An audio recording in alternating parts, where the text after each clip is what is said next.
അവന്തി ഇവിടെ മകള് ഉറങ്ങുക. എണീറ്റില്ലേ? അയ്യോ ഞാൻ പോയി ഒന്ന് കണ്ടിട്ട് വരട്ടെ. കണ്ടോ? അത് പിന്നെ നീ കാണണൊക്കെ കൊള്ളാം. ഞാനിപ്പോ ഇവിടെ ഈ ഒരു ഡൗട്ട്ഫുള്ളി സംസാരിച്ച കാര്യം അവൾ അറേഞ്ച് പ്ലീസ് പ്രശ്നമൊന്നും. വീണ്ടും ഇങ്ങനെ പിന്നെ അമ്മാവൻ ഇപ്പൊ ഇവിടെ ഇല്ല. അമ്മാവൻ വരുന്നതിന് മുന്നേ ഇവിടെ നിന്ന് സ്കൂട്ടായിക്കോ.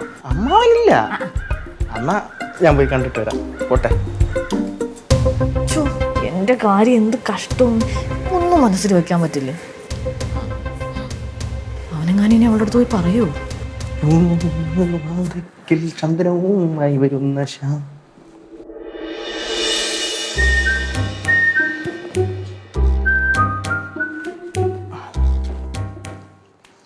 ആന്തി, അവന്തി, ബേബി, മോളു, തുറക്കും സാധനം.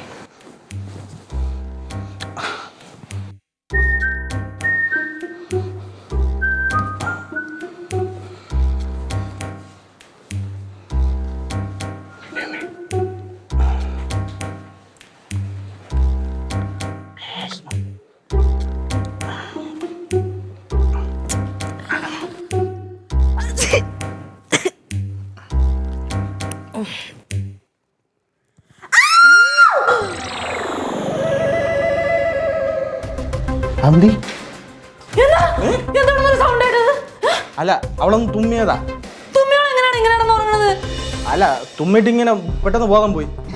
എടാ സത്യം പറഞ്ഞു, ഞാൻ നിന്റെ അടുത്ത് താഴെ വെച്ച് പറഞ്ഞ കാര്യങ്ങളൊക്കെ ഓർത്ത് നീ മനസ്സിലിട്ടിട്ട് അവളടുത്ത് വന്ന് ചോദിച്ചിട്ട് അവൾ തല്ലി ബോധം കെടുത്തിയല്ലേടാ? അയ്യോ ഞാൻ ബദാം തിന്നല്ല, ബോധം കെടുത്തിയല്ല. ഞാൻ എന്തിനാണ് എന്റെ ബേബിയെ തല്ലുന്നേ? പിന്നെന്താ ഉണ്ടായത്? അത് എന്താ ഉണ്ടായെന്ന് ചോദിച്ചാ വെയിറ്റ്. ഞാൻ ഇവിടെ വന്ന് അവന്തി അവന്തി ബേബി ബേബി എന്നൊക്കെ വിളിച്ചു. അവൾ എണീറ്റില്ല. അപ്പം ഞാൻ ഈ സാധനം ഇങ്ങനെ വെച്ചിട്ട് മൂക്കിലിട്ട് ഇങ്ങനെ ആക്കി. അപ്പൊ ഇവള് ചാടി എണീറ്റ് ഒറ്റ തുമ്മലും കണ്ട് ബോധം കെട്ട് വീണ്. കണ്ടില്ല ബെട്ടിയിട്ട പാഴ പോലെ. അല്ല വിളിച്ചിട്ട് എണീറ്റില്ല. അപ്പൊ നൂലിട്ട് വിളിച്ചു. എന്തായാലും അവളെ എണീക്കണ പറഞ്ഞ് ഇവിടെ നിന്നു. ഞാൻ പോണില്ലെങ്കിൽ അയ്യോ പ്രസാദം.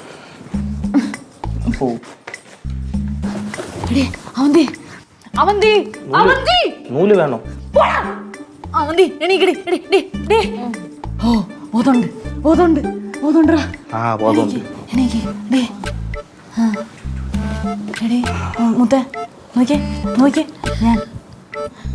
എന്താ പറ്റിയ? എടി ചാരു, ഞാൻ എന്തൊരു രൂപത്തിനെ കണ്ട് പേടിച്ചെടി. രൂപോ? ഇവനാണോ നോക്കിയേ? ഇതായിരുന്നു ആ രൂപം. ശ്യാം. ഇപ്പൊ മനസ്സിലായി. എന്റെ രൂപം കണ്ടിട്ടല്ല അവള് പേടിച്ചെന്ന്. ശ്യാം എന്താ ഇവിടെ? അയ്യോ അത് ഞാൻ നമ്മളെ പേരിൽ ഒരു അർച്ചന നടത്തിയിട്ടെ അവന്തിയെ കണ്ട് പൊട്ടു തൊട്ട് തരാൻ വേണ്ടി വന്നതാ. കുളിക്കാതെ ഇതൊക്കെ എങ്ങനെ തൊടുന്നേ? അത് കുഴപ്പമില്ല, വേണ്ട അവിടെ വെച്ചാ മതി, ഞാൻ തൊട്ടോളാം. എന്നിട്ട് ശ്യാം പോവാൻ നോക്ക്. അല്ല ഒരു സ്നേഹത്തിന്റെ ഒരു ശ്യാമേ അല്ല ഇവിടെ നല്ല ചൂടുണ്ട് കേട്ടോ. രാശിയൊക്കെ എടുത്ത് വെക്കായിരുന്നു.